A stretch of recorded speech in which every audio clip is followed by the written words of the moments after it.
الحمد للہ وحدہ والصلاة والسلام علی من لا نبی بعدہ اما بعد فاعوذ باللہ من الشیطان الرجیم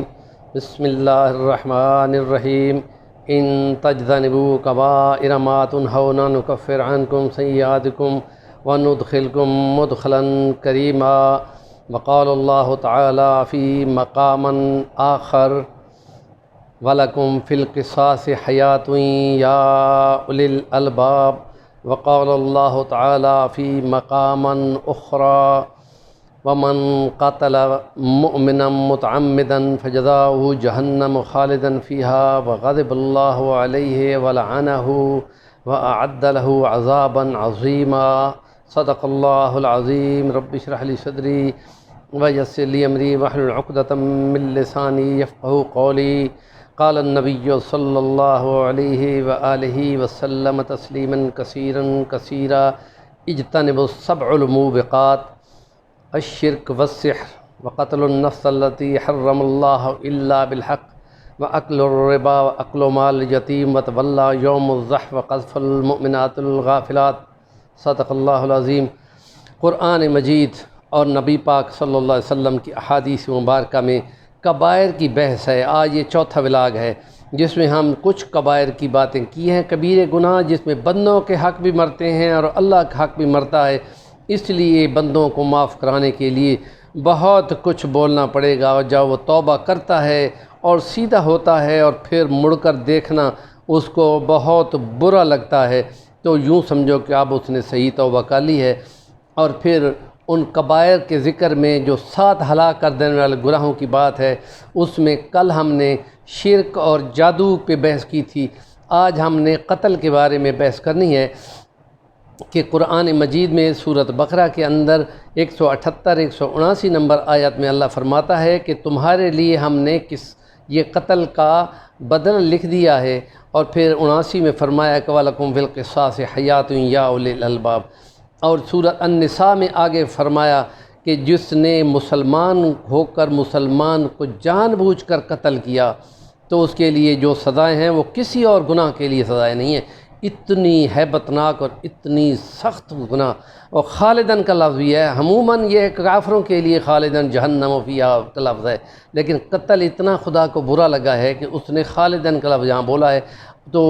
اہل سنت کے نظریے کے مطابق یا ہمیشہ کی جہنم مراد نہیں ہے، ایمان کے بعد بندے نے جنت میں جانا ہے، تو ایک لمبی سزا بھگت کر اس کے لیے خالدن کا لفظ آیا، لیکن لمبی سزا بھگت پر جنت میں پہنچنا ممکن ہو سکے گا۔ لیکن یہ ہے کہ اللہ نے لعنت بھی ہے، یہ اللہ نے غضب بھی کیا ہے، اور اللہ نے اس کے لیے جہنم کا عظیم عذاب تیار کر رکھا ہے۔ یہ بڑے سخت الفاظ ہیں،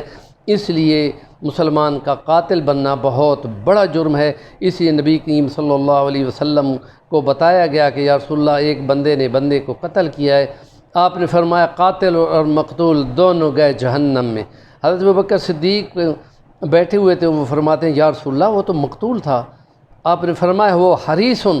وہ بھی اسی تگ میں داؤ میں لگا ہوا تھا کہ میرا داؤ لگے تو میں بھی اپنے اس کو ماروں۔ ہمارے یہاں پر تو باقاعدہ اسلحے لگا کے پھرتے ہیں، اور سیم عربوں کی طرح کی 40 سال کی دشمنیاں چلتی ہیں، اور قاتل کو نہیں دیکھتے، قاتل کے باپ کو یا قاتل کے بھائی کو یا قاتل کے بھتیجے کو یا قاتل کے قریبی رشتہ دار جو بھی وہ ہاتھ لگے اس کو مار دیتے ہیں۔ یہ بہت بڑا ظلم و تعدی چل رہا ہے، ابھی بھی چل رہا ہے، جہالت کی اندھیریاں چل رہی ہیں۔ اور جب تک وَلَكُمْ یہ اللہ نے کہہ دیا کہ ہم نے تم پر کتب علیکم القصاص فی القتلہ، تو قصاص کا بدلہ ہم نے تمہارے لیے لکھ دیا ہے، فرض کر دیا تم پر کہ یہ بدلہ، اور اس لیے کہ اس میں تمہارے لیے زندگی ہے، اگر تم اس کو پوری سزا دے دو گے۔ قتل عمد کا بدلہ قتل عمد ہے، اور اگر یہ اللہ نے مہربانی کرتے ہوئے اس امت کے لیے کہا کہ اگر اس کے ورثاء میں سے کوئی اگر معاف کرنا چاہے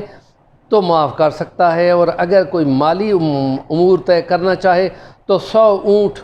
کی قیمت اس دور میں وہ ہوتی تھی، یا 1000 دینار اس کی قیمت ہوا کرتی تھی۔ آج کے دور میں جہاں 2.5 لاکھ کا تولہ ہے تو وہاں کئی کروڑ بنے گی، تو اس حساب سے وہ مال لے سکتے ہیں، اور اگر ویسے ہی معاف کرنا چاہے تو معاف کر سکتے ہیں۔ اور پہلی امتوں میں یہ چیز نہیں تھی، قتل کا بدلہ پورا قتل ہوتا تھا، کوئی معافی۔ یہ اللہ نے مہربانی کی ہے، اور یہ رکھا ہے خدا نے ورثاء پر، اگر وہ چاہیں تو معاف کر دیں۔ اس سے پہلے 70 72 73 میں بھٹو کے دور میں یہ پہلے چل رہا تھا کہ وہ وہی خود جس کو چاہتے یا پریشر پہ آ کر جس کو چاہتے اس کی سزا معاف کر دیتے۔ ضیاء الحق صاحب نے رحمۃ اللہ علیہ نے آ کر پھر یہ کیا کہ اس نے یہ خدا نے چونکہ ورثاء کے ذمہ گیا تو اس نے ورثاء پہ چھوڑا۔ اب لوگ بھاگتے ہیں معاف کرانا ہو قتل کی پھانسی پی سزا تو ورثاء کی منتیں ترلے کرتے ہیں اور پیر و فقیروں کو بھگاتے ہیں اور پھر صلح ہوتی ہے اور پھر وہ یا پیسے لیتے ہیں یا معاف کرتے ہیں۔ یہ پھر صحیح نہج پہ آ گیا ہے یہ معاملہ۔ اور اگر پہلی امتوں میں یہ بدلہ نہیں تھا تو اس حساب سے حضرت عمر فاروق جس وقت شہید ہوئے تھے کہ فیروز لولو نے انہوں کو خنجر مارے تھے تو اس وقت آپ شہید ہوئے تو آپ نے زخم ہونے کے بعد سب سے پوچھا کہ دیکھو دیکھو میرا قاتل کون تھا، میرا قاتل؟ آپ نے فرمایا جی وہی ہے وہ جو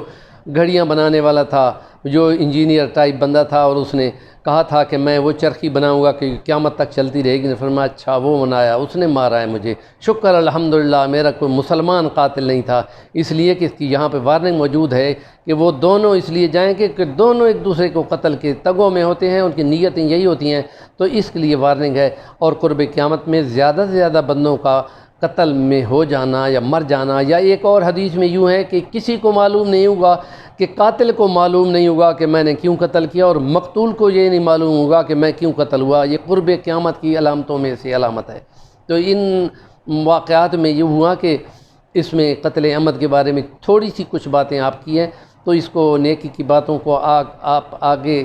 ابلاغ کریں اور الدال والخیر کفاعلہ ہی اس میں آپ حصہ دار بنیں، اور ہمارا چینل صفی الرحمن الالوانی کو ضرور سبسکرائب کریں۔ جزاکم اللہ احسن الجزا۔